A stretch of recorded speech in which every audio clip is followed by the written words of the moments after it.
يعطيكم ألف عافية. وصفتنا لليوم إن شاء الله رح تكون الكوكيز. رح نعمل مع بعض عجينة كوكيز جدا مميزة، ورح نعمل كمان الآيسنج الخاص لتغليف الكوكيز. وإن شاء الله بآخر الفيديو رح أترك لكم كم طريقة بسيطة لتزيين الكوكيز. وصفة ممتعة ومميزة، تابعوها معي للأخير وتعالوا نشوف طريقة العمل. في البداية هون رح نحضر للعجينة. بالنسبة للعجين هون رح نحتاج 300 جرام من الزبدة، ورح نحتاج كمان هون كاس ونص من السكر. السكر اللي أنا استخدمته هون هو السكر البودرة. رح أخفقهم. في البداية بيكون عندي على سرعة واطية حتى ما يطير معكم السكر، بعديها بتعلوا السرعة. الزبدة هون تساوي عندي 300 جرام، تساوي كاس ونص. طبعا لازم تكون عنا بدرجة حرارة المطبخ، يعني ما تكون معكم جامدة كثير وما تكون كمان معكم ذايبة. لما نخفق الزبدة مع السكر لازم يكون عنا الزبدة لونها على بياض. وأنا بفضل إنكم تستخدموا السكر البودرة، ما تستخدموا السكر الخشن، حتى تكون معكم العجينة ناعمة. هيك عندي القوام ممتاز. هلا هون رح ننزل البيض.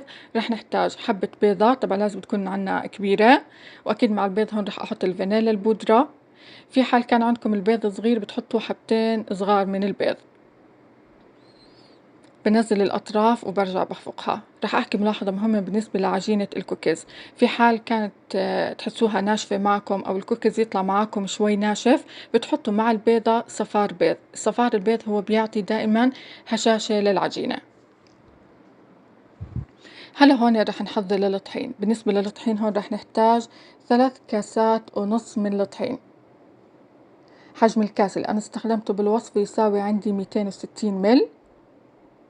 رح نحتاج معلقة صغيرة من البيكنج باودر، طبعا عندي المعلقة ممسوحة، مع ربع معلقة صغيرة من الملح.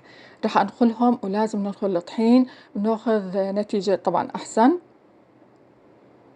هلا هون بننزل الطحين فوق الخليط. برجع هون كمان بنخلهم.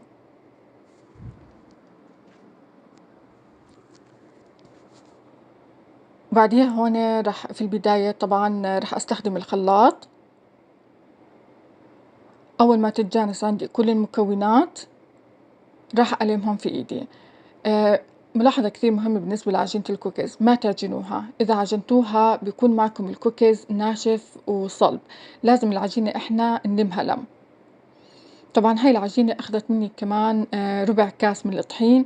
الربع كاس بتحطوه حسب حاجة العجينة عندكم، يعني العجينة ما تكون معكم طرية كثير وما تكون معكم كمان ناشفة كثير. بنلمها بهاي الطريقة. وهيك عندي العجينة جاهزة. بحطها بصحن، بغطيها، بدخلها الثلاجة مدة نص ساعة. لازم عنا العجينة تكون باردة تماما لما نيجي نشتغل فيها. هيك عندي بعد ما طلعت من الثلاجة بعجنها شوي في ايدي.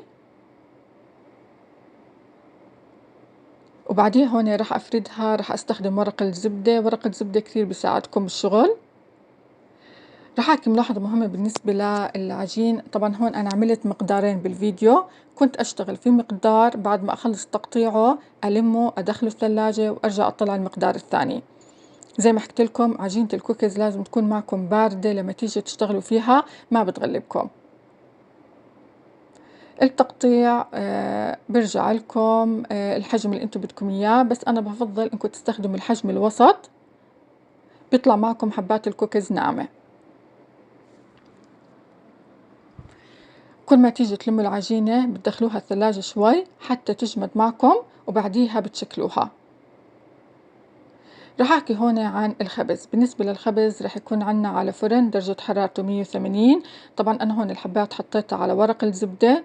المدة حتى تاخذ معكم الأطراف لون ذهبي فاتح. أبدا ما بتشغلي شوي من فوق، لأنه إحنا حبات الكوكيز بدنا إياها تكون على بياض. ملاحظة كثير مهمة، أول ما تطلع الصينية من الفرن بتتركوا حبات الكوكيز تبرد جوا الصينية. بعديها بتشيلوها بتحطوها على صينية أوسع، أو بتحطوها كمان على شبك حتى تكون باردة تماما لما تيجوا تزينوها.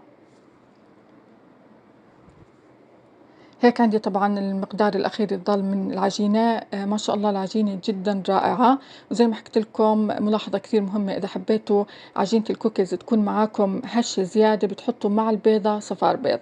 يعني أنا العجينة الثانية لما عملتها حطيت مع البيضة صفار بيض، بيكون عندكم الكوكيز جدًا هش وطري وأبدًا ما بنشف معكم. هالكمية اللي عملتها هون عندي مقدارين من الكمية اللي اشتغلتها. تركتهم يبردوا تماما، وهلا هون رح نحضر للتزيين. رح أورجيكم درجة التحمير، لازم تكون معكم بهاي الدرجة، يعني ما تحمروها كثير. بالنسبة للآيسينج هون رح نحتاج السكر البودرة، وأنا بفضل تستخدموا السكر البودرة الجاهز، يعني ما تطحنوا السكر في البيت. الكمية هون أنا استخدمت كيلو من السكر، رح أحط هون على الكيلو 4 ملاعق كبار من عصير الليمون، ورح نحتاج كمان هون بياض 4 حبات من البيض. طبعا هون البياض أنا حطيت عليه معلقة صغيرة من الفانيلا، وحطيت عليه طبعا الفانيلا كانت بنكهة الورد، وحطيت عليه كمان هون روح اللوز.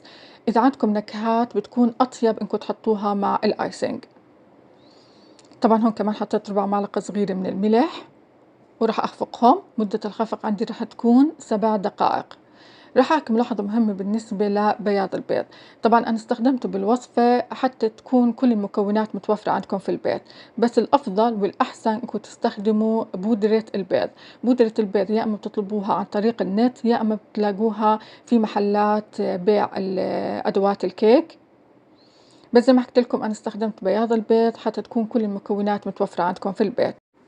راح أحكي ملاحظة مهمة هون بالنسبة لكمية السكر اللي أنا استخدمتها، هي بتكفي ل3 مقادير من مقدار الكوكيز اللي أنا عملته.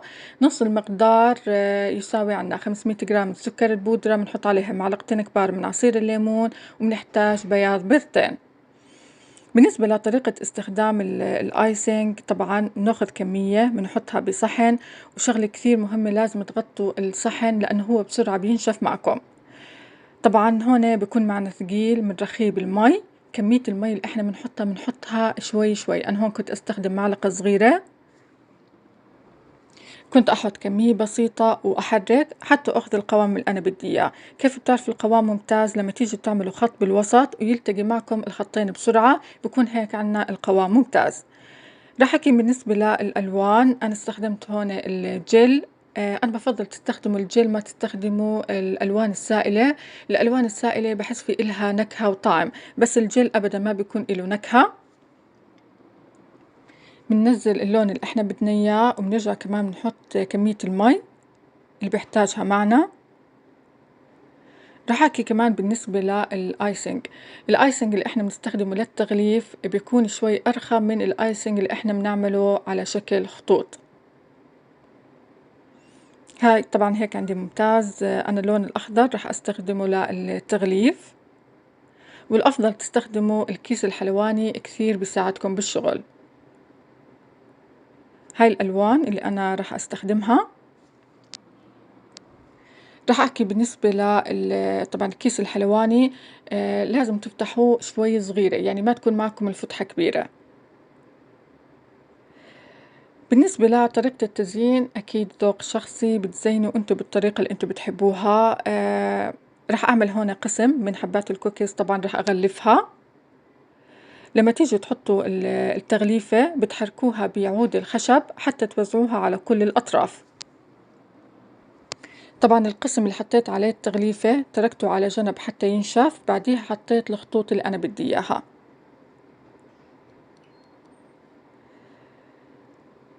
الآيسينج هو بيعطي كمان طراوة لحبات الكوكيز.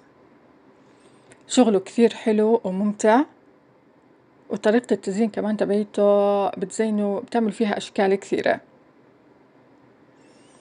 بالنسبة بعد ما تخلصوا شغل لازم تتركوه ينشف، لأنه هو بياخذ وقت لما يجي ينشف. يعني أنا هون عملتهم بالليل، وثاني يوم شلتهم عن الشبك، يعني تركتهم مفرودين على الشبك طول الليل حتى ينشفوا معي تماما. المدة تقريبا 12 ساعة بيكون ناشف معكم تماما. زي ما حكيت لكم إن شاء الله رح أحط لكم عيار السكر البودرة نص الكمية بأسفل الفيديو. كمية السكر البودرة اللي أنا استخدمتها هي بتكفي ل3 مقادير من مقدار الكوكيز اللي أنا عملته. ما شاء الله الكوكيز طلع كثير بشهي، ونكهة الورد مع الآيسنج كانت جدا شهية. وهيك عنا الفيديو صار جاهز، وهيك عنا الوصفة خلصت. بتمنى كثير إنه الفيديو عجبكم، وبتمنى كمان إنه الوصفة عجبتكم. إذا عجبكم الفيديو ما تنسوا دعم القناة والاشتراك فيها، ويعطيكم ألف عافية، وشكرا جزيلا لحسن المتابعة.